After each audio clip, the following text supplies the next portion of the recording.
ओम शांति 4/6/2024 प्रातःमुरली ओम शांति बापदादा मधुबन।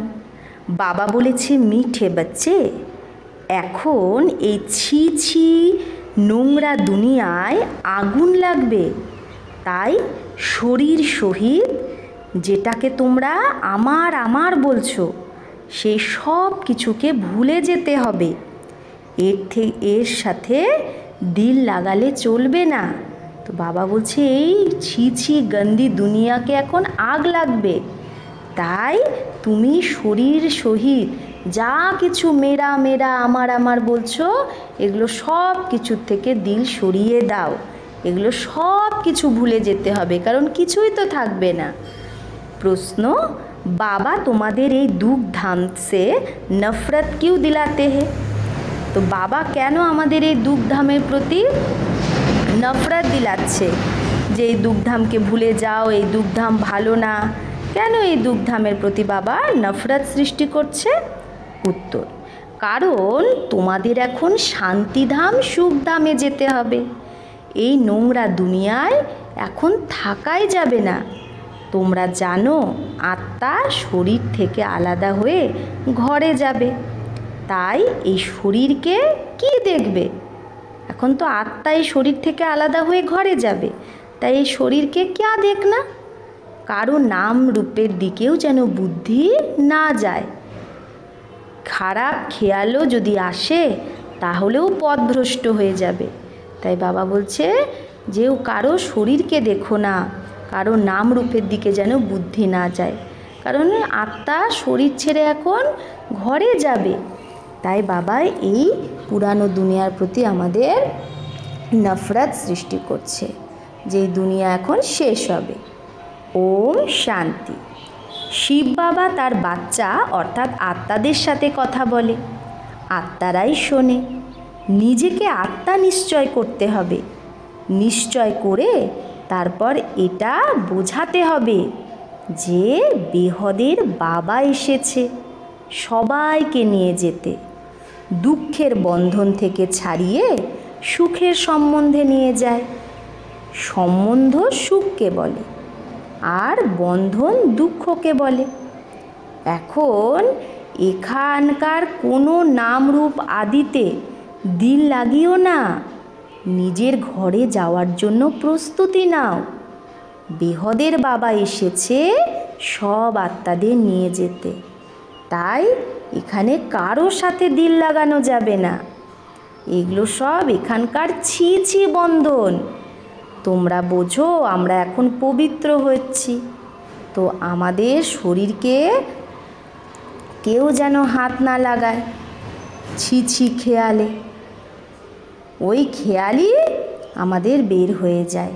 তাই আমরা পবিত্র হচ্ছি, তাই কোনো খারাপ খেয়ালে ছি ছি খেয়ালে কেউ যেন আমাদের শরীরেও হাত না লাগায়, এই খেয়ালটাই আমাদের দূর হয়ে যায়। পবিত্র হওয়া ছাড়া ফেরত তো কেউ ঘরে যেতে পারবে না, তাহলে সাজাও খেতে হবে যদি না শোধরাও। এই সময় সব আত্মারা আনশুধরেওয়ালি হে, কেউ শুধরেওয়ালা না। শরীরের দ্বারা ছি ছি কাজই করতে থাকে, ছি ছি দেহধারীর সাথে দিল লেগে থাকে। বাবা এসে বলে এগুলো সব গন্ধে খেয়াল ছোড়ো, নোংরা খেয়াল ছাড়ো। আত্মা শরীর থেকে আলাদা হয়ে এখন ঘরে যাবে, এটা তো খুব ছি ছি নোংরা দুনিয়া, এখানে তো এখন আমাদের থাকাই যাবে না। কাউকে দেখলেও তার প্রতি সেই দিল নেহি হতি। এখন তো বাবা এসেছে স্বর্গে নিয়ে যেতে। বাবা বলে বাচ্চা নিজেকে আত্মা ভাবো, পবিত্র হওয়ার জন্য বাবাকে ইয়াদ করো, কোনো দেহধারীর সাথে দিল লাগিও না, একদম মমত্ব মিটে যাওয়া উচিত। স্ত্রী পুরুষের খুব ভালোবাসা হয়, একে আরেকজনের থেকে আলাদা হতেই পারে না। এখন তো নিজেদের আত্মা আত্মা ভাই ভাই ভাবতে হবে, খারাপ খেয়াল থাকা উচিত নয়। বাবা বোঝায় এখন এটা বেশ্যালয়, বিকারের কারণেই তোমরা আদি মধ্য অন্ত দুঃখ পেয়েছ। বাবা খুবই নফরত ঘৃণা দেওয়া সৃষ্টি করে, এখন তোমরা স্টিমারে বসে আছো যাওয়ার জন্য। আত্মা বোঝে এখন আমরা যাচ্ছি বাবার কাছে। এই সারা পুরানো দুনিয়ার থেকে আমাদের এখন বৈরাগ্য। এই ছি ছি দুনিয়া, নরক, বেশ্যালয়ে আমাদের থাকাই যাবে না।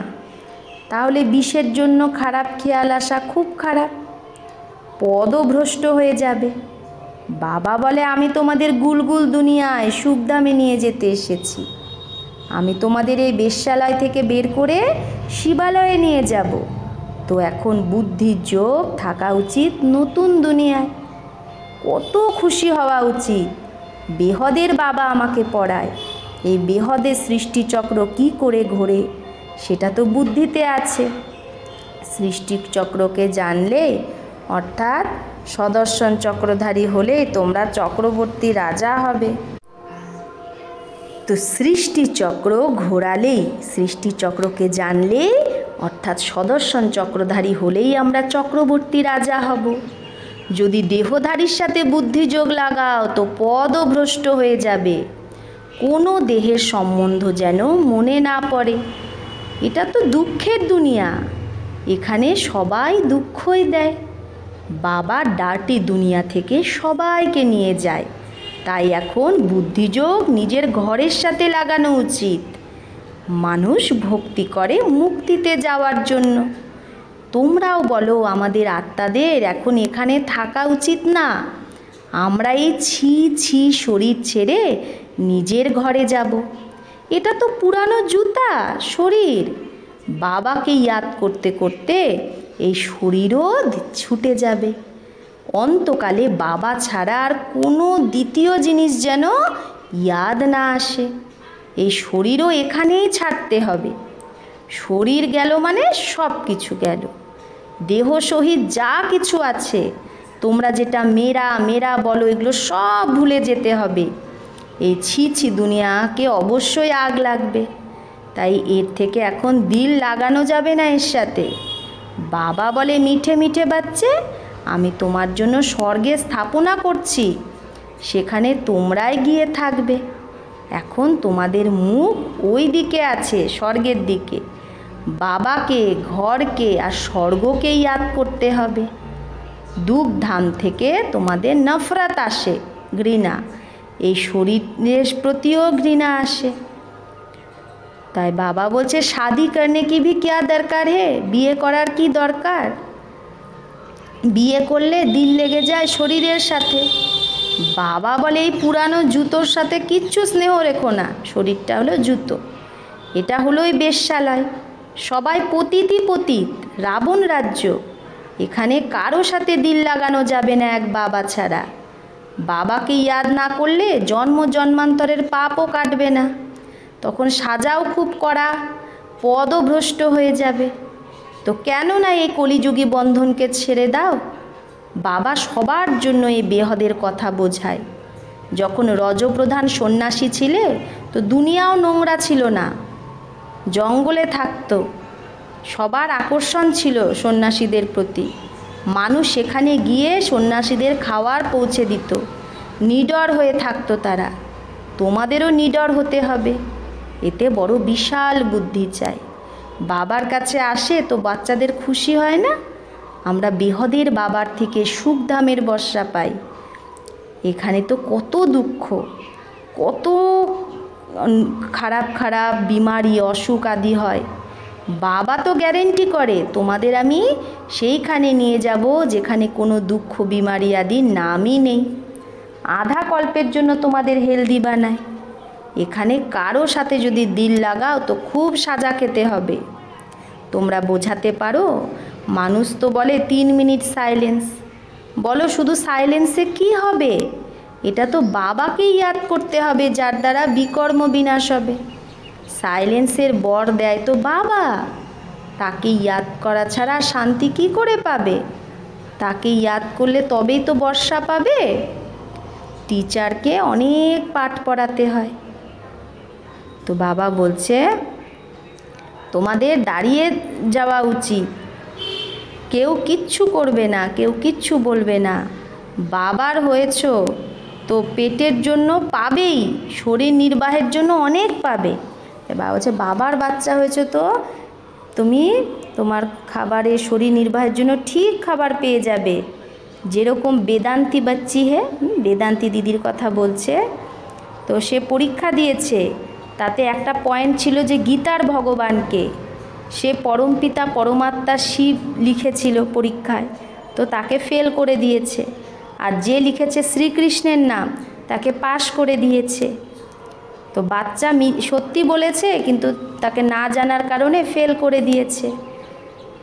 ফির লড়না পারে मैंने तो ये सच सच লিখা, তখন তাকেও সেটা নিয়ে তর্ক করতে হয়েছে, আমি তো সত্যি লিখেছি। গীতার ভগবান হলোই নিরাকার পরম পিতা পরমাত্মা, শ্রীকৃষ্ণ দেহধারিত হতে পারে না। কিন্তু বেদান্তি দিদির দিল ছিল যে রুহানি সার্ভিস করার, তাই ছেড়ে দিয়েছে সেই পড়া। তোমরা জানো এখন বাবাকে ইয়াদ করতে করতে নিজের এই শরীরকেও ছেড়ে সাইলেন্স দুনিয়ায় যেতে হবে। ইয়াদ করলে হেলথ ওয়েলথ দুটোই পাওয়া যায়। ভারতে পিস প্রসপারিটি ছিল না, এইরকম কথা তোমরা কুমারীরা বসে বোঝাও, তো তোমাদের কেউ নাম নেবে না, মানে তোমাদের সাথে কেউ লড়াই করবে না। যদি কেউ সামনা করে তো তোমরা কায়দা অনুসারে লড়ো, বড় বড় অফিসারের কাছে যাও। কি করবে? এরকম না যে তোমরা না খেয়ে মরবে। কেলে সে দহি সে ভি রুটি খা সকতে হো। আবার বলছে কলা খেয়ে দই দিয়ে কলা দিয়ে রুটি খেতে পারো। মানুষ পেটের জন্য কত পাপ করে, বাবা এসে সবাইকে পাপ আত্মা থেকে পুণ্য আত্মা বানায়। এতে পাপ করার মিথ্যা বলার কোনো দরকারই নেই। তোমাদের তো 4 ভাগে 3 ভাগ তোমরা সুখ পাও, বাকি 4 ভাগের 1 ভাগ দুঃখ ভোগ করো। এখন বাবা বলে মিষ্টি বাচ্চারা মুঝে ইয়াদ করো, তাহলে তোমার জন্ম জন্মান্তরের পাপ ভস্য হয়ে যাবে, আর কোনো উপায় নেই। ভক্তি মার্গে তো অনেক ধাক্কা খাও। শিবের পূজা তো ঘরেও করতে পারে, কিন্তু তাও বাইরের মন্দিরে অবশ্যই যায়। এখানে তো তোমরা বাবাকে পেয়েছো, তোমাদের চিত্র রাখার দরকারই নেই। বাবাকে তোমরা জানো, সে আমাদের বেহদের বাবা, বাচ্চাদের স্বর্গের বাদশাহীর বর্ষা দিচ্ছে। তোমরা আসোই বাবার বর্ষা নিতে। এখানে কোনো শাস্ত্র আদি পড়ার ব্যাপার নেই, শুধু বাবাকে ইয়াদ করতে হবে। বাবা ব্যাস আমি এলাম কি এলাম। তোমাদের ঘর ছাড়া কতটা সময় হয়েছে? পরমধাম ছাড়া, সুখধামকে ছাড়া তো 63 জন্ম হয়ে গেছে। এখন বাবা বলে শান্তিধাম সুখধামে চলো, এই দুঃখধামকে ভুলে যাও, শান্তিধাম সুখধামকে ইয়াদ করো। আর কোনো কঠিন ব্যাপার না। শিব বাবা কোনো শাস্ত্র আদির পড়ার দরকারই হয় না। এই ব্রহ্মা বাবা পড়েছে, তোমাদের তো এখন শিব বাবা পড়ায়। এই ব্রহ্মাও পড়াতে পারে, কিন্তু তোমরা সদৈব এটাই ভাবো শিব বাবা পড়াচ্ছে, তাকে ইয়াদ করলেই বিকর্ম বিনাশ হবে। হ্যাঁ, মাঝখানে তো এই ব্রহ্মা আছে। এখন বাবা বলে টাইম খুব অল্প আছে, বেশি নেই। এইরকম খেয়াল করো না যে যেটা ভাগ্যে আছে সেটাই হবে, সেটাই পাবো। স্কুলে পড়ার জন্য পুরুষার্থ করে না, মেহনত, এরকম থোড়েই বলবে যেটা ভাগ্যে আছে। এখানে যদি না পড়ো তাহলে সত্যযুগে জন্ম জন্মান্তর নকরি চাকরি করতে থাকবে, মানে নকরি, হ্যাঁ মানে চাকরগিরি হয়ে যাবে, চাকর। রাজাই মিল না সকে, রাজত্ব পাবে না। খুব বেশি লাস্টে হয়তো রাজা হবে, তাজ রাখ দেঙ্গে वो भी त्रेता में। তো খুব বেশি হয়তো ত্রেতা যুগে এক জন্ম রাজা হলে। মূল কথা হলো পবিত্র হয়ে অন্যকেও বানাতে হবে। সত্যনারায়ণের সত্যিকারের কথা শোনানো তো খুব সহজ। দুটো বাবা, একটা হদের বাবা যার থেকে হদের বর্ষা পাই, বেহদের বাবার থেকে বেহদের বর্ষা। বেহদের বাবাকে ইয়াদ করো তো দেবতা হবে, কিন্তু তাতেও উঁচু পদ পেতে হবে। পদ পাওয়ার জন্য কত মারামারি করে। লাস্টে বোম, এই যে বোমগুলো তৈরি হচ্ছে, এগুলো একে অপরকে খুব মদত করবে। এত সব ধর্ম থোড়েই ছিল, আবার এই ধর্মও থাকবে না। তোমরা রাজ্য करने वाले हो तो अपने ऊपर रहम करो ना। তা তোমরাই তো রাজ্য করবে সত্যযুগে, তো নিজের ওপর কৃপা করো, কমসে কম উঁচু পথ তো পাও। বাচ্চারা 8 আনাও যদি দেয় যে বাবা এই 8 আনায় আমার এই পয়সায় একটা ইট লাগিয়ে দিও। সুদামার উদাহরণ শুনেছ না? 1 মুঠো চাউলের বদলে মহল পেয়ে গেছে। গরিবের কাছে আছেই 8 আনা, তো সেটাই তো দেবে না। বলে বাবা আমি গরিব। এখন তোমরা বাচ্চারা সত্যিকারের কামাই করছো। এখানে সবার হলো ঝুটি কামাই। দান পুণ্য আদি যা করে সেটা পাপ আত্মাকেই করে, তো পুণ্যের বদলে পাপই হয়ে যায়। পয়সা যার যে পাপ আত্মাকে দিচ্ছে, তো তার বদলে কি হচ্ছে? পাপই হয়ে যাচ্ছে। এরকম করতে সবাই পাপ আত্মা হয়ে যায়। পুণ্য আত্মা তো হয় সত্য যুগেই, সেটা হলো পুণ্য আত্মাদের দুনিয়া। সেটা তো বাবাই বানায়। পাপ আত্মা রাবণ বানায়, নোংরা হয়ে যায় সবাই। এখন বাবা বলে খারাপ কর্ম করো না, নতুন দুনিয়ায় খারাপ কর্ম হয়ই না। নামই হলো স্বর্গ, তো কি স্বর্গ বললেই তো মুখে জল চলে আসে। দেবতারা হয়ে গেছে, তবেই তো তাদের ইয়াদগার আছে। আত্মা অবিনাশী, কত ঢের একটার কাহা তো ব্যাঠে হোঙ্গে, তা কোথাও তো সে আত্মারা আছে যারা যেখান থেকে পাঠ বাজাতে আসবে। এখন কলিযুগে কত ঢের মানুষ, কিন্তু দেবী দেবতাদের রাজ্য নেই। কাউকে বোঝানো তো খুব সহজ। এক ধর্মের স্থাপনা এখন আবার হচ্ছে, বাকি সব শেষ হয়ে যাবে। তোমরা যখন স্বর্গে ছিলে তো অন্য কোনো ধর্ম ছিল না। চিত্রে রামকে বান দিয়ে দিয়েছে, সেখানে বান আদির তো ব্যাপারই নেই, এটাও বোঝো। যে যত সার্ভিস করছে কল্প আগে, সে এখনও সেই সার্ভিস করবে। যে খুব সার্ভিস করে, বাবারও তাকে খুব ভালো লাগে। লৌকিক বাবার বাচ্চাও যে ভালোভাবে পড়ে, তার উপর বাবার বেশি ভালোবাসা থাকে। যে লড়াই করে তাকে থোড়েই বাবা ভালোবাসে। সার্ভিস যে করে তাকে বাবা খুব ভালোবাসে। একটা কাহিনী আছে, 2টো বিল্লি আপোষে লড়ছে, মাখন কৃষ্ণ খেয়ে নিয়েছে। সারা বিশ্বের বাদশাহী রূপী মাখন তো তোমরাই পাও। তো এখন গাফিলতি করো না, ছি হয়েও না। তার পিছে রাজাই মত গাবাও, ছি হলে রাজাইও হারিয়ে ফেলবে। বাবার ডাইরেকশন পাচ্ছ, ইয়াদ যদি না করো তো পাপের বোঝা অনেক চড়বে, তখন অনেক সাজা খেতে হবে। জার রোয়েঙ্গে, জোরে জোরে কাঁদতে থাকবে। 21 জন্মের বাদশাহী পাও, এতে যদি ফেল হও তো খুব কাঁদবে। বাবা বলে না পিয়ার ঘর না শ্বশুর ঘর কো ইয়াদ করনা হে, না এখন বাপের বাড়ি না শ্বশুর বাড়ি ইয়াদ করো, ভবিষ্যতের নতুন ঘরকেই ইয়াদ করতে হবে। বাবা বোঝায় কাউকে দেখে লাট্টু হয়ে যেও না, ফুল হতে হবে। দেবতারা ফুল ছিল, কলিযুগে তো কাটা। এখন তোমরা সঙ্গমে আবার ফুল হচ্ছ। কাউকে দুঃখ দিও না। এখানে এইরকম হলে তবেই তো সত্যযুগে যাবে। अच्छा, मीठे मीठे सिकिलाधे बच्चों प्रति माता पिता बाप दादा का याद प्यार और गुड मॉर्निंग। रूहानी बाप की रूहानी बच्चों को नमस्ते। हम रूहानी बच्चों की रूहानी माता पिता बाप दादा को याद प्यार गुड मॉर्निंग और नमस्ते नमस्ते नमस्ते। शुक्रिया बाबा, आपको लाख लाख शुक्रिया। धारणा 1, অন্তকালে এক বাবা ছাড়া দ্বিতীয় কেউ যেন ইয়াদ না আসে।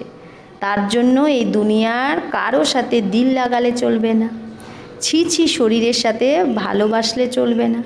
এই ছি শরীরকে ভালোবাসলে হবে না, কলিযুগী বন্ধন ত্যাগ করতে হবে। 2, বিশাল বুদ্ধি হয়ে নিডর হতে হবে। পূর্ণ আত্মা হওয়ার জন্য কোনো পাপ এখন করলে চলবে না। পেটের জন্য মিথ্যা কথা বলা যাবে না। চাল মুঠি, 1 মুঠো চাল সফল করে সত্যিকারের কামাই জমা করতে হবে। নিজের উপর রহম করতে হবে। বরদান, পরমাত্ম লগনের দ্বারা নিজেকে বা বিশ্বকে যে নির্বিঘ্ন বানায় সেই তপস্বী মূরত ভব। তো পরমাত্ম লগনের দ্বারা যে নিজেকে বা বিশ্বকে নির্বিঘ্ন বানায় সেই তপস্বী মূরত ভব। এক পরমাত্ম লগনে থাকাই হলো তপস্যা। এই তপস্যার বলই নিজেকে আর বিশ্বকে সদাকালের জন্য নির্বিঘ্ন বানাতে পারে। নির্বিঘ্ন থাকা আর নির্বিঘ্ন বানানোই হলো তোমাদের সত্যিকারের সেবা, যেটা অনেক প্রকারের বিঘ্ন থেকে সর্ব আত্মাকে মুক্ত করতে পারে। এই রকম সেবাধারী বাচ্চা তপস্যার আধারে বাবার কাছ থেকে জীবন মুক্তির বরদান নিয়ে অন্যকে জীবন মুক্তি দেওয়ার নিমিত্ত হয়ে যায়। স্লোগান, বিক্রে হুয়ে স্নেহকো সমেটকর, যেটা ছড়িয়ে থাকা স্নেহকে এক করে এক বাবার সাথে স্নেহ রাখো। যে স্নেহ আমার বিভিন্ন জনের সাথে ছিল সেগুলোকে সব এক জায়গায় এনে স্নেহ এক বাবার সাথে যদি রাখো তো মেহনত থেকে মুক্ত হয়ে যাবে। আচ্ছা, ওম শান্তি।